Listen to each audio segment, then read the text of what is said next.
Megastar a very happy birthday. Thank you, thank you. Thank you so much, ma'am. Mega daughter to mega producer. I think this is very, very memorable for you. So hearty congratulations on that. Before Anil Ravpudi garu మాట్లాడే ముందు మాకు మీ ముగ్గురు ఈ cinema announcement టైంలో మన lady super star Nayanthara గారితో చేసిన ఆ పోజ్ కావాలి.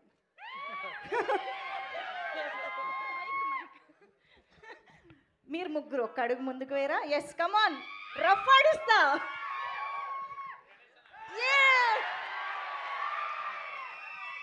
సూపర్. ఎస్, మరి ఈ సంక్రాంతికి మెగాస్టార్ తో కలిసి రఫ్ ఆడించడానికి మన ముందుకు వస్తున్న డైరెక్టర్ అనిల్ రావిపూడి గారి మాటలు ఇప్పుడు వినేద్దాము. అందరికీ నమస్కారం. So first of all megastar Chiranjeevi గారికి సో జన్మదిన శుభాకాంక్షలు తెలియజేసుకుంటున్నాను. ఏంటమ్మా ఏరియానా?